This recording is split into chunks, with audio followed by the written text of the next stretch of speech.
Hello and welcome to मध्य मुकाबिल। मैं हूं रबिया खान और मेरे साथ मौजूद हैं रऊफ क्लासरा। सबसे पहले नजर डालते हैं आज की कुछ अहम डेवलपमेंट्स पर। पसंद की शादी जुर्म बन गई। बलूचिस्तान में दहशत अंगेज एक और वाकया हो गया। नाम नेहाद जिरगा ने खुद अदालत लगा ली। पसंद की शादी करने पर खौफनाक सजा दे दी। बानो और एहसान को सरेआम गोलियां मारकर कत्ल कर दिया। मौके पर मौजूद लोग कत्ल की वीडियोस बनाते रहे।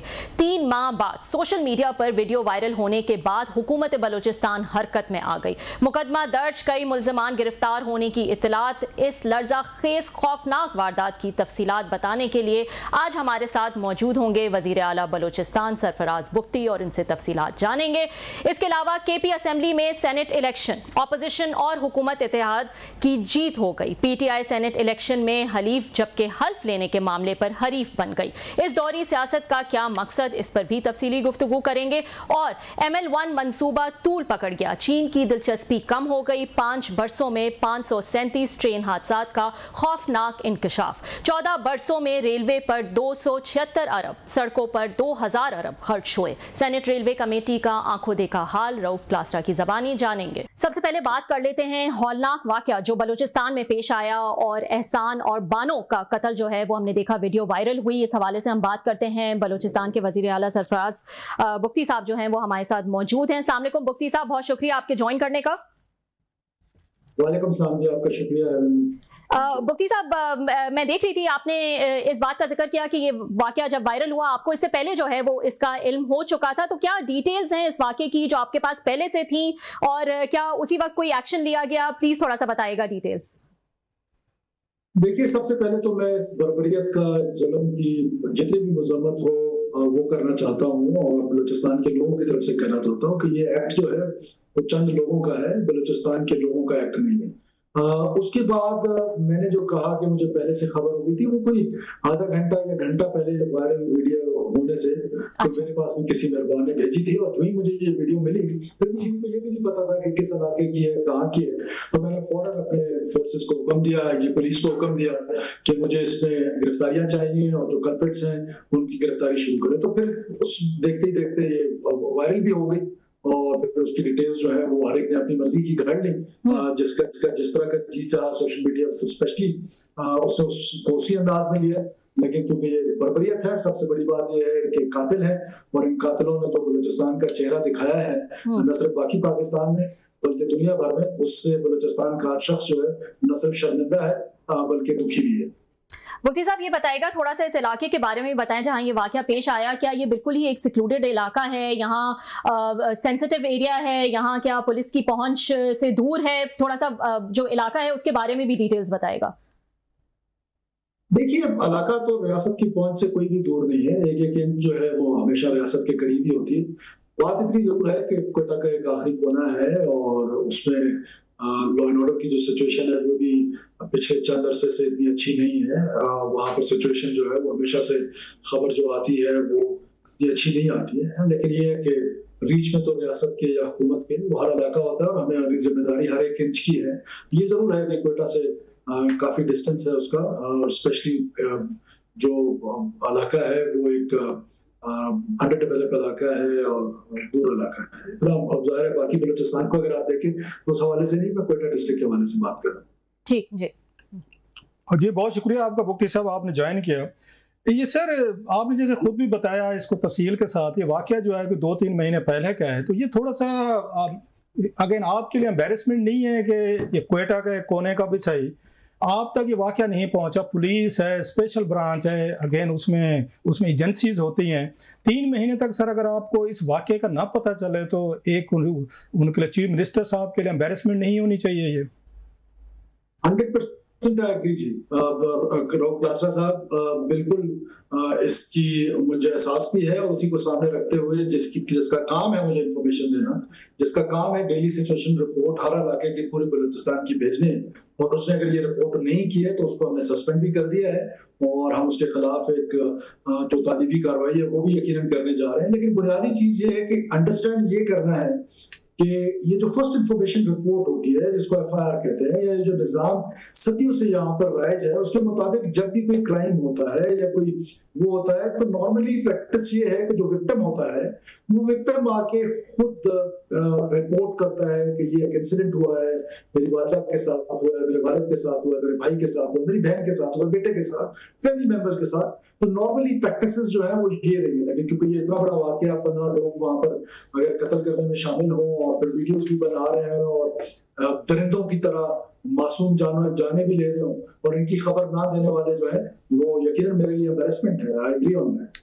तो भुट्टी साहब, अगर कोई फैमिली, इसमें तो फैमिली के लोग खुद शामिल है, पूरा कबीला शामिल है, अगर पूरा कबीला फैमिली ये उन्हीं को कत्ल करने के बाद ये फैसला कर ले कि हमने स्टेट को नहीं पता चलने देना, तो इसका मतलब स्टेट बिल्कुल अनअवेयर रहेगी। कोई ऐसे टूल्स नहीं है, स्पेशल ब्रांच होती थी, जैसे मैंने कहा पुलिस के अपने होते हैं, मुखबिर होते हैं। एक उनको अंग्रेजों को देखे सर, वहां से हजारों मील दूर रहे थे, 400 अफसरान थे और 40 करोड़ उन्होंने हिंदुस्तान पे जो आबादी पे उन्होंने हुकूमत की और 150 साल की। अगेन मुखबरी का उनके पास निजाम था कि कहीं भी कोई वाकया होता उनके नोटिस में आता। तो इसका मतलब ये जब भी अगेन कोई कबीला चाहेगा तो आप तक तो कोई खबर नहीं पहुंचने दी जाएगी। पुलिस या इदारे या नीचे से स्पेशल ब्रांच उनके साथ मिल गए तो you will be in a dog sir. Rauf साहब देखिए, जो हुकूमत है उसके पास टूल्स क्या है? टूल्स यही है जिनका जिक्र आपने किया है कि टूल से इंफॉर्मेशन गैदरिंग होती है और इंफॉर्मेशन आके ऊपर आईजी साहब तक डेफिनेटली एक में चलते चलते मेरे तक पहुंचती। अब जिसकी कोताही थी उसको सजा मिल गई और अल्लाह करे कि हम उसको और सख्त सजा दें, तो ताकि ये प्रेसिडेंट सेट हो जाए कि दोबारा कोई अपनी जिम्मेदारी से गाफिल ना हो। ये प्रेसिडेंट सेट करने होते हैं, ये आपने कुछ इस तरह के काम करने होते हैं जिससे लोग अलर्ट हो जाए। बुनियादी तौर पर तो उनका काम है, लेकिन क्योंकि वो सुस्ती का मारा कहें, नेग्लिजेंस कहें, कोई अकाउंटेबिलिटी ना कहें, तो फिर जब अकाउंटेबिलिटी होना शुरू हो जाती है तो खुद ब खुद इदारों की मुस्तैदी जो है वो बढ़ना शुरू हो जाएगी। तो दिस वाज द ओनली कानूनी रास्ता जो हम कर सकते थे कि हमने उस इलाके का जो डीएसपी था उसको मुअत्तल कर दिया, उसको उसके खिलाफ इंक्वायरी करेंगे, उसको तादीबी कार्रवाई करेंगे, उसको सजा दिलाएंगे।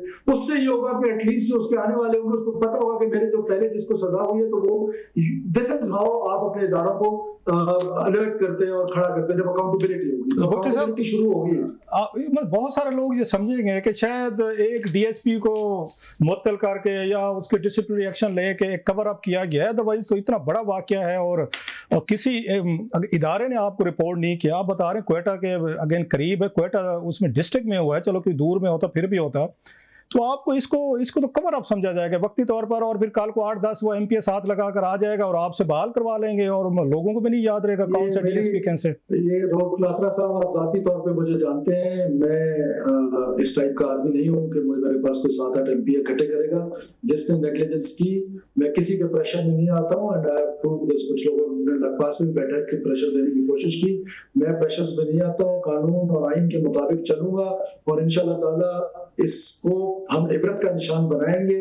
मुझे चेयरमैन बिलावल भुट्टो जरदारी साहब की भी कॉल है और प्राइम मिनिस्टर की भी कॉल है, दोनों की ये ख्वाहिश थी कि आपने इसको टेस्ट केस बनाना है। जब हम इसको टेस्ट केस बनाएंगे तो मुझे उम्मीद है कि फ्यूचर में इस तरह के वाकयात को हम रोक पाएंगे।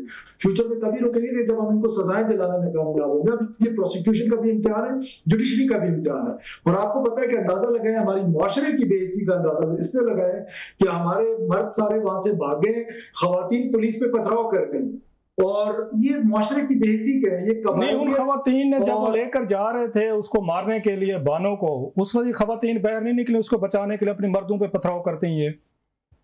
ये this is what it is allowing for us as a society कि हमने सोसाइटी को एजुकेट करना है। उसमें सिविल सोसाइटी का रोल है, उसमें मीडिया का रोल है और सबसे बढ़कर हुकूमत का रोल है कि हुकूमत अगर एक दो केसेस को एग्जांपल बनाएगी तो शायद दोबारा कोई ये जरूरत ना कर सके। लेकिन अगर हमेशा की तरह ये होता रहेगा कि जिस तरह आप फरमा रहे हैं कि 7 दिन बाद 8 दिन बाद सरफराज मुफ्ती बुला होगा, I assure you in front of आपके जितने व्यूअर्स हैं, पूरा पाकिस्तान सुन रहा होगा, ये वीडियो क्लिप रख लीजिएगा कि मैं इसको एज अ टेस्ट केस ले रहा हूँ, मैं इसको जहां मन तक के अंजाम तक। अच्छा सर, आप बड़ी अच्छी बात है, it's very assuring for us कि आप इसको टेस्ट केस ले रहे हैं, लेकिन बहुत सारी आप पे तनकीद भी आ रही है। जो आज आपने प्रेस कॉन्फ्रेंस की है उसमें जो आपने उनकी जाती निजी लाइफ के हवाले से बताया है कि वो 4-5 बच्चों की मां थी, शादीशुदा थी, दोनों थे, तो बहुत सारे लोग ये भी कह रहे हैं कि वो अपनी कब्र से वापस आके तो आपको जवाब नहीं दे सकते, अपना डिफेंस नहीं कर सकते। जब इस तरह की बातें एक चीफ मिनिस्टर बैठ के कहेगा टीवी पे और लोगों को जवाब देगा बिकॉज के दे आर मैरिड और उन्होंने निकल के शादियां की तो लिहाजा हमारे यहाँ इस चीज़ को बुरा समझता है, तो आप समझते नहीं है कि वो जो के लोग मारे गए हैं इतने ब्रूटली, तो वो तो अपना डिफेंड नहीं कर सकते थे। और ये इन्फॉर्मेशन जो आपको प्रोसिक्यूशन लेकर आती तो आपने तो लोगों को जो लोगों ने आपको इन्फॉर्मेशन आप तक पहुंचाई, आपने आगे रिले की, आपने तो आप समझती नहीं इस केस को आपने वीक किया कि बहुत सारे लोग इसको जस्टिफाई करना शुरू कर देंगे, देखे शादीशुदा थी निकल गई तो लिहाजा ठीक हुआ। तो आपको इस मौके पे आप समझते नहीं है कि पर्सनल उनकी इन्फॉर्मेशन जो है आपको आगे नहीं पास ऑन करनी चाहिए थी सर? देखिए बात इतनी है कि मैं कोई जस्टिफाई किलर को नहीं कर रहा हूँ। आप मेरा ये देखें कि विद इन 24 आवर्स 11 लोग पकड़े गए हैं, उसमें से एक कबीले का सरदार है वो भी पकड़ा गया है और मजीद छापे लग रहे हैं, पोस्टमार्टम हो गया है। अगर मेरी इंटेंशंस को आप देखें, मेरी इंटेंशंस तो ये थी, क्या पाकिस्तान के लोगों को रियलिटी नहीं पता होनी चाहिए थी कि व्हाट इज द रियलिटी?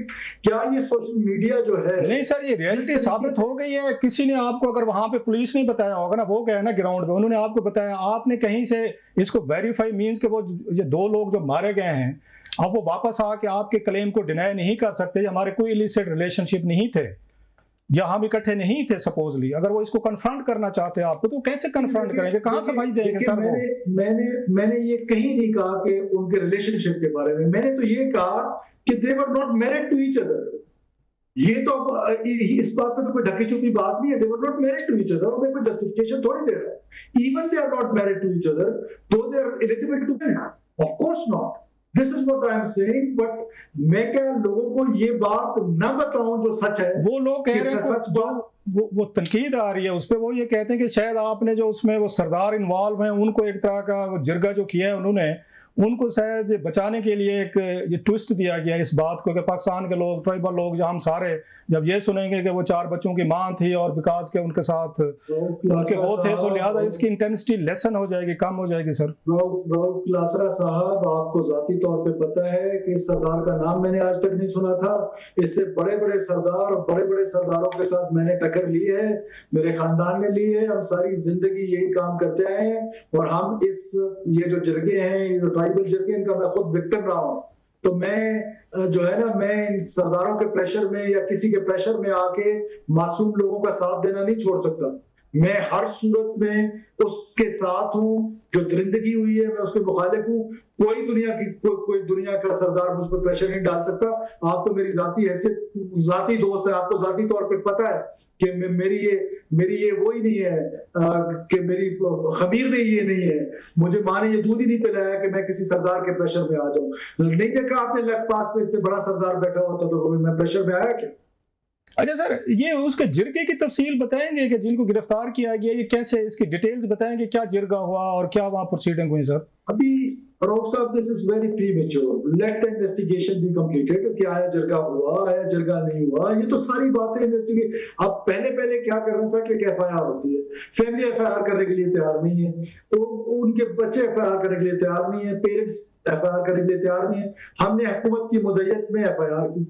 अब जो एफआईआर में हमने वही कुछ लिखना है, क्योंकि गिरफ्तारी से पहले हमें एफआईआर करना जरूरी है। अब एफआईआर में हमारे पास जो इन्फॉर्मेशन आएगी, जो इन्फॉर्मेशन की फ्लो होगी, हम एफआईआर में वही लिखेंगे। उसके बाद फिर इन्वेस्टिगेशन करेंगे, फिर प्रोसिक्यूशन करेंगे, फिर कोर्ट ऑफ लॉ में प्रेजेंट करेंगे कि दिस इज द केस, ये इसका एविडेंस है, ये इसका वीडियो एविडेंसेस है, ये इसके सर्कमस्टेंशियल एविडेंसेस है, ये इसके सॉलिड एविडेंसेस है। फिर ये फैसले तो बाद में होने हैं। ये भी बहुत प्रीमेच्योर है कि इस स्टेज पे मैं आपको मैं आपको जहमत दूंगा कि जब 2-4 दिन गुजर जाएंगे, थोड़ी और इन्वेस्टिगेशन हो जाएंगी, तो मैं यकीनन आपके इस सवाल का जवाब तसल्ली बख्श दूंगा।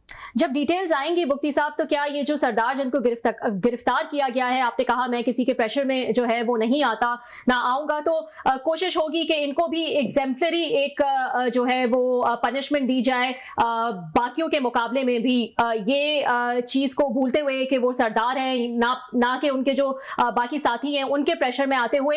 तो हम ये उम्मीद कर सकते हैं कि इनके लिए भी एक एग्जाम्पल सेट की जाए। जैसा आपने कहा कि अकाउंटेबिलिटी होगी तो आगे जो है इस किस्म के वाकयात नहीं होंगे। देखिए, अभी तो पनिशमेंट का फैसला मैं कुछ ज्यूरी तो नहीं हूँ, वो तो जज ने करना है। मेरा काम प्रोसिक्यूशन कराना है। मैं कोशिश करूंगा कि हम प्रोसिक्यूशन इतनी अच्छी करा सकें कि हम, हालांकि it is a difficult case, इसमें जो एविडेंस की गैदरिंग है, मैंने आपको बताया कि जैसे कोई गवाही देने को तैयार नहीं है, लेकिन हमारे पास एक वीडियो है, वो एडमिसिबल एविडेंस होगा कोर्ट में, कोर्ट ऑफ लॉ में नहीं होगा। हमारा काम है अच्छी प्रोसिक्यूशन करना। ये मैं आपको यकीन दिलाता हूँ कि हम एक अच्छी प्रोसिक्यूशन करेंगे विदाउट एनी प्रेशर्स। हम किसी का प्रेशर नहीं लेते हैं, मैं ना जाती तौर पे प्रेशर्स लेता हूँ और ना मेरी हुकूमत, मेरे कोलीग्स जो मेरे साथ कैबिनेट में हैं, वो किसी किस्म का प्रेशर लेते हैं। हम लॉ के मुताबिक चलेंगे। अगर सरदार साहब कसूरवार होगा तो उसको सजा मिलेगी। सरदार हो आम आदमी, उससे फर्क क्या पड़ता है? वो माजी की बातें थी कि जब बलूचिस्तान के एक सरदार ने अपने चचा को कत्ल किया था और फिर सुप्रीम कोर्ट में सजाए मौत सुनाई, लेकिन उसके बावजूद रियासत ने माफ कर दिया। तो वो टाइम चला गया है। अब जो है वैसे कौन से थे सर? हो सकता है नई जनरेशन को ना पता हो। भुट्टी साहब किन सरदार की बात कर रहे हैं जिनको कत्ल किया गया और बाद में उनको माफ कर दिया था रियासत ने? बहुत पुरानी बात है। छोड़े खलासा साहब, फिर किसी दिन करेंगे। आप अपनी इन्वेस्टिगेटिव जर्नलिज्म करेंगे किस सरदार ने, वो फिर बाद में वजीर आला भी बने। मैं इतनी हिंट आपको देता हूँ कि अपने सके चचा को कत्ल किया और बाद में उनको पार्डन मिली। तो वो मैं बताऊंगा आपको, क्योंकि नहीं है इस दुनिया में बात करना मुनासिब नहीं है। बात इतनी है कि आप इस चीज को समझें। सर ये बताएं, आपने बड़ी अहम बात किसके साथ है? हुकूमत विक्टिम्स के साथ। Right sir. अच्छा, आप भी बाहर जाते रहते हैं, हम भी जाते रहते हैं, लंदन में भी रहा, आप भी आए गए, सारे आते हैं। अभी हमने रिसेंटली देखा है सर कि वहां पे 150 बंदे को, सारी 1500 बंदों को पिछले साल फसाद हुए थे रेशियल, उन्होंने इसी आगे सीसीटीवी बुनियाद पे उन्होंने सजाएं दी हैं सर। आपके यहाँ इतनी बड़ी वीडियो मौजूद है, लोग मौजूद हैं जिन्होंने अपलोड की हैं, उसके बावजूद हम समझते हैं प्रोसिक्यूशन वीक होगी और इसी ही एविडेंस की बुनियाद पे प्रेसिडेंट बनाते हुए, जैसे ये अभी हमने लंदन की देखे, कोर्ट्स को देखी है, वो तो रात को 2-2, 3-3 बजे तक बैठ के उन्होंने लोगों को सजाएं दी हैं सर, और सीसीटीवी पे दी हैं। पुलिस वाला आया, सीसीटीवी दिखाई है, चेहरा दिखाया है और साथ में जज ने कहा जी। तो सर मेरी गुजारिश सुनने, माइंड ना कीजिएगा कि आप भाई मैं लिबर्टी ले रहा हूँ सर। यही बात तो हम कहते हैं कि बाहर की जो डेमोक्रेटिक दुनिया है उसमें भी जो मॉब का कंट्रोल है या इस तरह की चीजें हैं, उसके लिए वाटर कैनन यूज होते हैं। और जब इस्लामाबाद में एक मखसूस खातून पे ये काम हुआ कि मॉब रोकने के लिए, तो उसको तो आपने क्रिटिसाइज किया। मेरे पास रीजन है, खैर मैं भी आपको जवाब नहीं दे रहा क्यों आप दे रहे, मेरे पास रीजन थी क्योंकि उसके बाद मारन बलोच साहब को कोई नहीं जानता था यहाँ पे, आप लोगों को उस पे एक्शन के बाद उसको पूरी दुनिया जान गई थी। That was my point. कोई नहीं जानता जी। अब भी देखें कि कोई जानता है कोई नहीं जानता, इससे फर्क नहीं पड़ता। लॉ क्या कहता है? लॉ के मुताबिक अगर किसी को आप ट्रीट कर रहे हैं तो जब वो क्रिटिसिज्म का शिकार होगा तो एक क्वेश्चन जरूर होगा कि ड्यूल माइंडसेट नहीं हो सकता। अगर आप एक केस में डिफरेंट अंदाज से सोच रहे हैं, एक में डिफरेंट, खैर लीव इट। मैं I don't want to any rebuttal with your mindset, you are like an elder brother to me. मैं सिर्फ ये आर्गुमेंट जनरेट करने की कोशिश कर रहा हूं कि मेरी तो ये ख्वाहिश होगी कि ये कोर्ट इसी को एडमिसिबल एविडेंस बनाए। अब ये जो जिरका हुआ है इसका एविडेंस कहां से लेकर आएंगे? जाहिर है उसके लिए प्रोसिक्यूशन डिफिकल्ट होगा ना। सरदार साहब नहीं, शूटिंग का सर बाद जितने लोग मौजूद थे वो तो कोलैबोरेटर थे, खड़े थे और कोलैबोरेटर्स हैं सर, वो तो सारे 15-20 लोग वो है, एटलीस्ट दे कहीं 100% एग्री जी, 100%। इसमें तो डिसएग्रीमेंट ही नहीं जी। मैं तो इसकी बात ही नहीं कर रहा हूं, इसमें डिसएग्रीमेंट ही नहीं है।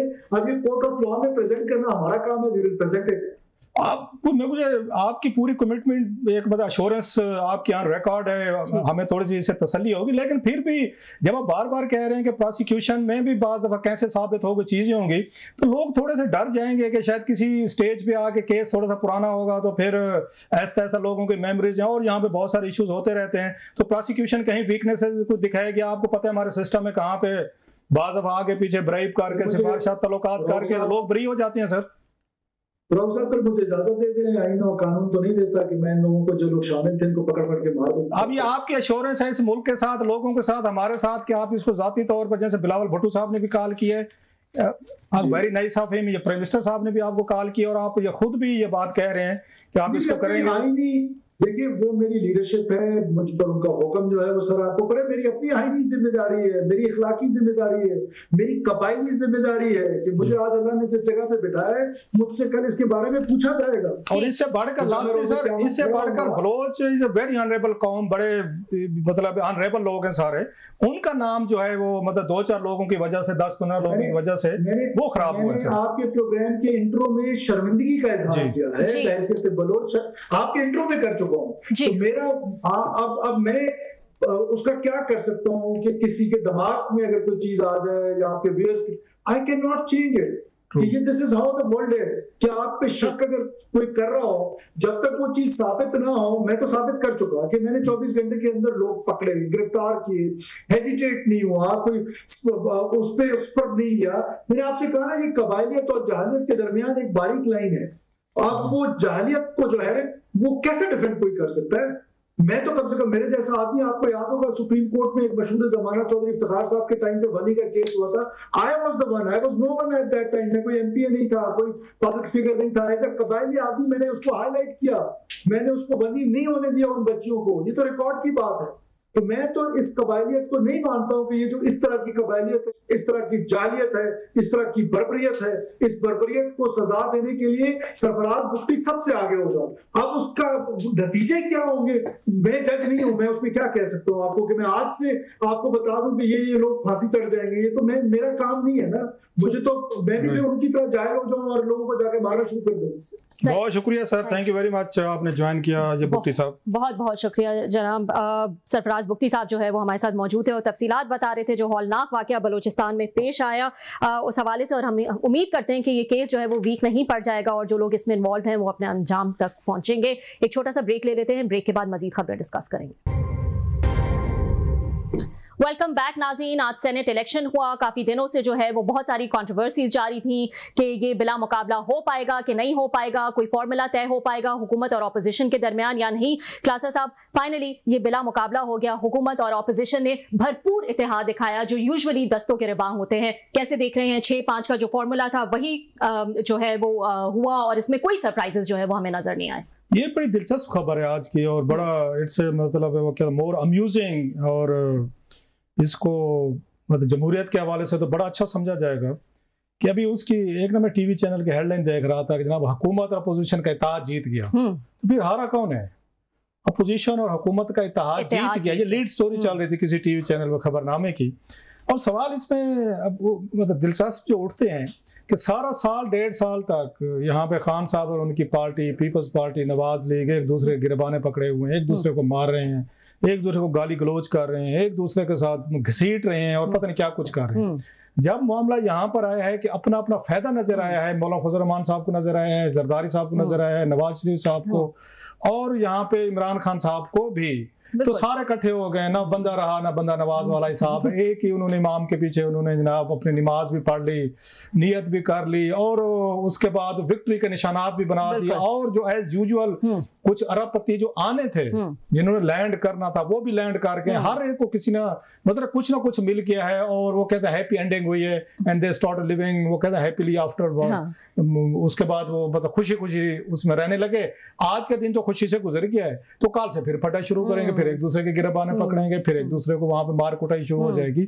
सबसे ज्यादा जो स्टेक पे था, अब इससे लोगों को भी सोचना चाहिए। सारा दिन अभी ट्विटर पे गाली गलोच करते हैं, रिश्तेदारों से लड़ते हैं, दोस्तों से लड़ते हैं, तल्लुकात खराब करते हैं इमरान खान के लिए, इसी उस नवाज शरीफ साहब या उस जरदारी साहब या बिलावल साहब के लिए या शहबाज शरीफ मरियम साहबा के लिए, उनके लिए बहुत बड़ा लेसन है कि इलीट जब इकट्ठे होने पे आती है, इनके मफादात इकट्ठे होते हैं, तो फिर आपको कोई नहीं कुछ जानता। तो मिर्जा अफरीदी के खिलाफ हम कैंपेनें चलाते रहे थे, मिसाल यूसुफ जई साहब के खिलाफ चलाते रहे, वो फलां को जनाब लिस्ट भेजी गई थी तो गंडापुर साहब ने तब्दील कर ली, उन्होंने तब्दील कर ली, ऐसे फिर कोई नहीं देखता होगा। इस मामले में इकट्ठे बैठ के एक ही हलवे की देग इन्होंने बांटी है और कोई लड़ाई नहीं हुई हलवे पे, कोई लड़ाई नहीं हुई। इस कौम की आंखें खोलने के लिए 2-3 मौके हैं जिसपे ये नहीं लड़ते, पीटीआई वाले नहीं लड़ते और नवाज लीग पीपल्स पार्टी नहीं लड़ते, जहां पे हलवा बंट रहा हूं। पहले हलवा बांटते हैं जब अपनी तनख्वाहें बढ़ाते हैं, अपने पर्क्स एंड प्रिविलेज बढ़ाते हैं। अभी 600 गुना तनख्वाहें बढ़ाई हैं। कहीं पे आपने कोई चूं सुनी कि पीटीआई वालों ने कोई हंगामा किया हो? वैसे हंगामा है, कोई उनको नजर आया हो वहां पे? बिल्कुल खामोशी से पी गए हैं कि जब हमारी तनख्वाह बढ़ रही है। इसी तरीके से तनख्वाहें केपीके में बढ़ती हैं, इसी तरीके से पंजाब असेंबली में बढ़ती हैं, बाकी सूबे में बढ़ती हैं। वहां पे ये भी पीटीआई वाले बैठे, उस वक्त मुल्क का इनको दुख दर्द कहीं पे नहीं होता ना, उनको डाकू चोर लगते हैं कि डाकू चोर है, लुट के खा गए। एक वो हमने इनका देखा इत्तेहाद का नमूना। दूसरा इत्तेहाद का नमूना आज हमने देखा, बैठ के बड़े इज्जत के साथ उन्होंने टेबल सजाई, दस्तरखान लगा, वहां पे हलवे की देग पेश हुई, अपना हिस्सा बकदरे जुस्सा सब ने वहां से अपने उससे डाला, एक दूसरे को मुबारकबादें दी। उसी ही इन्होंने ये जो है गंडापुर साहब जो है लाइन में लग के जिन उन लिस्टों पे उनको एतराजात था उनको उन्होंने वोट डाले हैं और उनको कामयाब कराए। और उसमें दोनों का इत्तेहाद हुई वाली बात कि हम आपको डालेंगे, आप हमें डालेंगे, एक दूसरे को वोट डाल के 10-11 सीटें निकाल के 10 सीटें निकले मेरा ख्याल। अभी एक रहती है वो जो सबसे बड़ा टेस्ट है मिसाल यूसुफ जो सानिया निश्ता की है। तो कौम को मुबारक हो जनाब, ये आपको लड़ाने के लिए डांग सोटे के लिए रखा हुआ है, आपको 25 करोड़ के अवाम को इसी काम के लिए रखा हुआ है। सीखेंगे फिर भी नहीं, आज से फिर गाली गलौज शुरू हो जाएगी। उन लोगों ने जहां पे अपना मौका था आप लोगों को लड़ाते भी हैं, जलील भी कराते हैं, रिश्तेदारियां भी खराब कराते हैं, डाकू पूछना इनसे डाकू चोरों को कैसे सीटें आपने वोट डाल दी, क्यों इत्तेहाद किया, आपकी सीटें ज्यादा बनती थी, आपने क्यों उनके साथ इत्तेहाद किया, लड़ते कंटेस्ट करते। तो वो सारी चीजें जो है जो इत्तेहाद था, मैं मतलब मेरे लिए अभी तक मैं उससे उस रोमांस से नहीं निकल रहा। हुकूमत और अपोजिशन का इत्तेहाद जीत गया और अवाम के खिलाफ वो जीत गए सारे। और लड़ाई बाद में क्या, लड़ाई तो अभी वो मखसूस नशिस्तों पे जो वो कर रहे थे साथ ही कि वो जो है वो हल्फ नहीं लेंगे, और फिर उसके बाद हमने देखा कि किस तरह से गवर्नर साहब ने हल्फ लिया, तो वो लड़ाई साथ साथ ही वो भी चल रही थी। भाई ड्रामे बेस्ट, ये जो ड्रामा देखें कि हल्फ नहीं लेने देंगे, स्टे ले रहे हैं, अदालतों में भाग रहे हैं, फिर उसके बाद ना पार्टियां आगे 22 करोड़ का वोट लगना शुरू हो गया, जिन जिन लोगों को टिकटें मिली हैं जिनके नाम आ रहे हैं, 2-3 तो वही है बिग, मतलब टैकून्स भी हैं इसमें। अच्छा मैं नाम ले दूं, मैं इसमें बिजनेसमैन भी हैं इसमें। हाँ, ये है नून लीग से नियाज अहमद जो है वो जीते हैं। नियाज अहमद को जानते हैं कौन है? जी, ये सन ऑफ अमीर मकाम जो है। हाँ, आप उनको अमीर मुकाम साहब को जानते हैं आप? नहीं, इनका कोई इंट्रोडक्शन, इनका सारा कुछ आपको मजे के 1-2 वाकया सुनाते हैं जल्दी से मैं। ये अमीर मुकाम साहब ये है कि जनाब मुशर्रफ साहब को जो राम्स फील्ड थे सेक्रेटरी ऑफ डिफेंस, उन्होंने 2 पिस्तौल ना उन्होंने दिए थे, इनको तोहफे में दिए थे जनाब मुशर्रफ को। अच्छा। He was so close to जनाब मुशर्रफ। उनमें से एक पिस्तौल उन्होंने इनको अमीर मुकाम को दिया था। अच्छा। एज ए गिफ्ट के तौर पर। पूरे पाकिस्तान में से 24-25 करोड़ में से जनाब मुशर्रफ जिसको भाई समझते थे अमीर मुकाम साहब को दिया। अच्छा। जी, इतने करीब थे उनके। आजकल नून लीग में जनाब मुशर्रफ के और उनकी जरा वो जहन में रखें कि कितना उनका आपस में बैड ब्लड था। चौधरी शुजा साहब ने हमें वाकया सुनाया हुआ, तो आमिर मतीन भी थे, वो गवाह हैं इस बात के। उन्होंने कहा जनाब कि हमें छोड़ने का ना 2 लोगों का दुख है। उन्होंने कहा जनाब के पार्टी जो छोड़ी, मैंने सवाल किया मैं कि आपको क्यों लीग को बड़े लोग छोड़ कर गए, कुछ ऐसे लोग भी छोड़े जिनका दुख हुआ हो, बड़ी पीक देखे चौधरी शुजा साहब ने। उन्होंने 2 लोगों का दुख है, एक शेख वकास अकरम का कहा, उन्होंने उसकी और रीजनिंग दी। अच्छा। वो छोड़ के हमें दुख हुआ। दूसरा उन्होंने अमीर मुकाम साहब का कहा, कहते अमीर मुकाम साहब हमारे घर पे आए और उन्होंने कहा आपके मेरी वालिदा साहबा ने एक मैसेज दिया आपके लिए। उन्होंने कहा बेटा कि तुझे यहाँ चौधरियों को पूरा पाकिस्तान छोड़ दे, क्योंकि वो ये क्यू लीग छोड़ के नवाज लीग में कुछ आ रहा था, तो कोई पीटीआई में जा रहा था, तो बेटा तुमने नहीं छोड़ना है इसको, चौधरी शुजात कंपनी को। अच्छा। कहते यहाँ से उठ के ये लंच करके हमारे घर से F8 से गए और आगे 1 घंटे बाद किसी ने हमें कहा जी वो जरा टीवी लगे, प्रेस कॉन्फ्रेंस सुने, और ये अमीर मुकाम साहब प्रेस कॉन्फ्रेंस कर रहे हैं। कहते यहाँ से उठे, हमें बता के गए कि अम्मा ने ये कहा। हाँ। और जाकर उन्होंने प्रेस कॉन्फ्रेंस करके नवाज लीग में शामिल हो गए। जनाब मुशर्रफ से शुरू हुए, चौधरियों के पास गए, चौधरियों से जनाब नवाज लीग में, और आज उनमें से अपने बेटे को भी ले आए। ये नियाज अहमद साहब उनका बेटा है। सो देखें इन्वेस्टमेंट कितनी बड़ी शाय है कि जनाब के नवाज लीग को भी पसंद है, चौधरी शुजात को भी पसंद है, और जनाब मुशर्रफ को भी पसंद है। ये कोई अच्छा आदमी हो सकता है, इसकी मतलब है जिसकी जेब भारी हो, तोहफे और ये कंट्रैक्टर भी हैं, और इन पे बड़े सीरियस इल्जामात लगाते थे मुराद सईद साहब, जो आज वो भी हुए हैं, वो बहुत सारी बातें इन पे भी करते थे कि जनाब के इनके कंट्रैक्ट हैं, बिल्डर्स हैं, ठेके हैं, पता नहीं क्या कुछ है। ये हर एक को खुश ये करने का फन जानते हैं। ये उनकी क्वालिटी है, वो सीखनी पड़ेगी। मेरे जैसे बंदे को ज्यादा सीखनी चाहिए। सही है, इनकी तो क्वालिटी देख ली। और भी नाम मैं ले लेती हूँ, उनके भी बैकग्राउंड्स अगर जो है वो आप बताना चाहें। पीपीपी से जो है 2 सीटें तला महमूद और रुबीना खालिद को मिली हैं। 2 सीटें JUI की अतउल्लाह दरवेश और दिलावर खान को जो है वो मिली हैं। एक अभी रहती है जो मिशाल यूसुफजई की PTI से। PTI के नाम भी जो है वो मैं दे दूं आपको, मुराद सईद हैं, नूरुल हक कादरी, फैसल जावेद, मिर्जा अफरीदी जो कि बहुत ज्यादा कंट्रोवर्शियल थे, जो कि कहते हैं कि इनिशियल लिस्ट में इनका नाम शामिल नहीं था, और आजम सवाती जो हैं ये हैं PTI से 5 कैंडिडेट्स। एक जो है वो इनकी रहती है 29 को जो है वो मिशाल यूसुफजई होंगी सानिया निश्तर की सीट पे, जिनको मुझे लगता है 2 चीजें इसमें। एक तो ये जो कंप्रोमाइज स्ट्राइक किया गया ना इतने बड़े पैमाने पर, इसमें 2-3 रीजन है। एक तो ये डर गए थे कि बहुत बड़े बड़े इसमें बिजनेसमैन थे जो पैसा खर्च कर सकते हैं, बड़ा खुला पैसा खर्च करते, 22 करोड़ रुपए का रेट भी लग रहा था, अब्दुल्ला साहब ने बताया। दूसरा इसमें हर दफा कोई ना कोई ऐसा कोई बंदा आ जाता है जिसकी वजह से इमरान खान साहब भी ये कंप्रोमाइज पे आ जाते हैं और नवाज लीग वगैरह भी आ जाते हैं। इन्होंने पिछली दफा करवाना था, वहां पंजाब से करवाने थे, इसाक डार साहब वगैरह के नाम थे, इन्होंने वहां पे भी डील कर ली थी। इलेक्शन नहीं हुए थे PTI के और इसके नवाज लीग के, इन्होंने आपस में बांट लिए थे, क्योंकि उस वक्त आपने इसाक डार साहब को करवाना था। इन्होंने भी कुछ नए लोग थे, इनके खान साहब की पार्टी के थे, इन्होंने उनको करवाना था, लिहाजा इन्होंने कहा वो डील करें। आपकी दफा जो डील के मेन चांसेस है मुराद सईद है इसमें। अच्छा। खान साहब चाहते होंगे हर सूरत में मुराद सईद को आना चाहिए यहाँ पे, उसी चीज पे उन्होंने कंप्रोमाइज किया। दरमियान में MP जमीनों को खुश कराने के लिए 2-3 नाम ऐसे भी थे, मैं पर मतलब इशारा हिंट ही दे सकता हूँ। दिलवर खान साहब हूँ, या उसके बाद तल्ला महमूद साहब हूँ, अमीर मुकाम साहब हूँ। सो उन्होंने बहुत सारे लोगों को मिठाई शिठाई खिलाई होगी, मुंह मीठा करवाया होगा कि चले आप लोग भी जो है आपस में करो। तीसरी बात जो अहम है कि ये सबसे ज्यादा ये ये कहते हैं टाइट रोप वॉकिंग थी। ये मतलब ये अली अमीन गंडापुर साहब जो हैं, he was between the devil and deep blue sea. ये उनका भी टेस्ट था बहुत बड़ा कि अगर वो ये कैंडिडेट नहीं इनको आगे उम्मीदवारों को ये क्लियर नहीं करवा सकते तो फिर इनकी अपनी वजारत खतरे में थी, वजारत आला। भाई साहब आप कैसे वजीर आला, आप अपनी असेंबली से हमारे सेनेटर नहीं इलेक्ट करवा सकते। हाँ, तो लिहाजा जो इनके खिलाफ कैंपेन चल रही थी, इनको हटाया जाए, वो ज्यादा सख्ती से चलती कि भाई साहब ये तो इस काबिल ही नहीं, हमारे बंदे हरवा बैठे हैं। सो इसलिए कामयाब कराना भी अली अमीन गंडापुर साहब के लिए बहुत जरूरी था कि हारते हैं तो भी मसला था, और अगर कोई इलेक्शन होते हैं और उसमें से कोई एक आध अपसेट भी हो गया अगर तो वो भी बहुत तो उनके लिए मसला। सो अगर इसमें कोई टेस्ट था जो कई रातों तक नहीं सो पाए होंगे वो अली अमीन गंडापुर साहब से, आगे खई है पीछे समंदर है, और अभी एक समंदर रहता है वो है मिसाल यूसुफ जई साहब वाला, जिसको कोई ऑन करने को तैयार नहीं। वो फिर कहां से आ गए? बुशरा साहबा की बहन कहती है मरियम साहबा के इसका नाम हमने दिया, अच्छा उसको अली अमीन गंडापुर साहब कहते हैं हमने नहीं दिया। अलीमा खान साहबा वैसे इनके खिलाफ है, मतलब बुशरा साहबा तो अलीमा खान साहबा और फिर अली अमीन गंडापुर साहब ये खिलाफ हैं तीनों।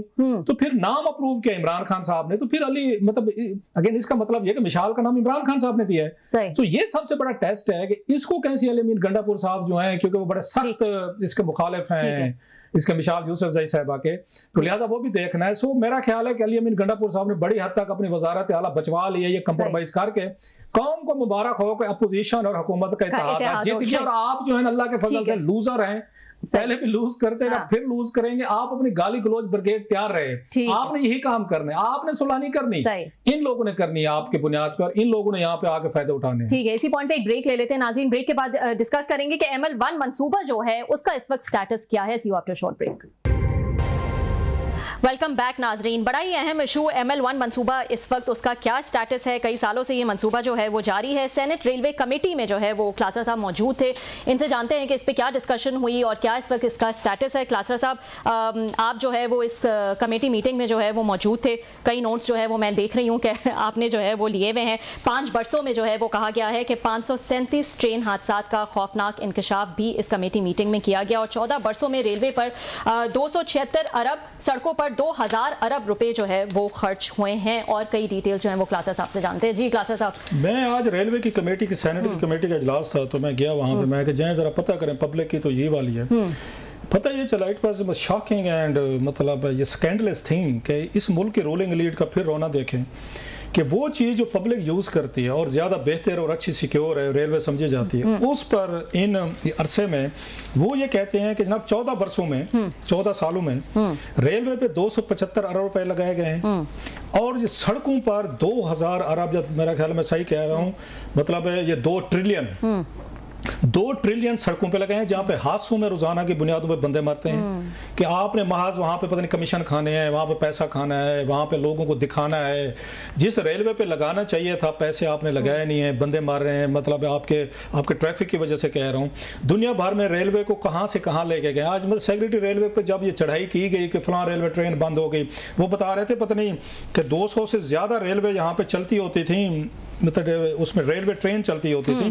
तो उन्होंने कहा एक दिन में हमने 244 भी रेलवे ट्रेन चलाई हुई है पाकिस्तान में, आज 100 चला रहे हैं। आपकी सारी चीजें डिक्लाइन की साइड पे गई, और अभी आपको 22 अरब रुपया सिर्फ दिया हुआ है 1 साल के लिए, ये सिर्फ PSDP के लिए कि आपने ये रेलवे के छोटे मोटे काम में मुरम्मतें हैं उनको करने के लिए। जिस मुल्क में आप या सड़कों पे लगा रहे हैं अगर 2 ट्रिलियन और रेलवे को दे रहे हैं 275 अरब, जहाँ पे लोग जाते हैं, लोगों ने ट्रेवल करना है, लोगों ने जाना है, और वो कहते हैं 40 बिलियन रुपीस कमाए इन्होंने रेलवे से, और इसके बावजूद के ये ट्रेनें जो है ना इनकी कम है यहाँ पे। So it's a very sad but sorry state of affair. इस मुल्क में जो आपने यहाँ पे असल जोर डालना था, जिस पे फोकस करना था, ट्रेनों पे, इंडिया के सबसे बड़ा इस वक्त सिस्टम है और दुनिया भर में मिसालें दे जाते हैं। दुनिया बुलेट ट्रेन एज में चली गई है, और आप यहाँ पे उनको पैसे भी नहीं दे रहे, और आप उनके पास 275 अरब लगे हैं आपके 14 सालों में। और अभी जो कोचेज वगैरह कुछ इंजन जो है वो 1970 से जो जर्मनी ने दिए होते वो दिए होते, कहते हैं कोचेज हमारे पास नहीं है, इंजन हमारे पास नहीं, अब हम बनाने की कोशिश कर रहे हैं। तो railway is in a bad state of affairs. अभी टाइम नहीं है आपके पास, नहीं तो मैं आपको डिटेल से बताऊं और सारी के रेलवे की क्या हालत हो चुकी है। और रेलवे पे हालांकि हनीफ अब्बासी साहब को वजीर लगाया गया है, वो एक्टिव भी हैं, नजर भी आते हैं फील्ड में, लेकिन इस बजट के साथ, इस अप्रोच के साथ कि ना उनको वजीर आजम कोई उनको सपोर्ट देने को तैयार है, ना फाइनेंस मिनिस्ट्री पैसे देने को तैयार है, ना कोई प्लान है आपके पास, ना विश है, ना विल है। आखिरी चाइना रहता था, चाइना ने भी जो ML वन जो है जो आपका वहां से कराची से खैबर तक जाना था 7-8 अरब डॉलर का, वो भी हाथ खड़े कर चुके हैं भाई साहब कि आप लोग सीरियस नहीं है कि हम आपके पास हैं। एक ट्रेजिक, इसको हम फॉलो करते रहेंगे और हनीफ अब्बासी साहब को किसी लाइन पे लेंगे कि जरा आए हमें बताएं कि वो मतलब 22 अरब के साथ गंजी नहाएगी क्या, नचोड़ेगी क्या, क्या करेंगे इसके साथ? मतलब ये जो वजारत है सारी आम पाकिस्तानी के लिए इंतहाई अहम इशू है ये पब्लिक ट्रांसपोर्ट। नाज़रीन, आज के लिए इतना ही, कल आपसे फिर मुलाकात।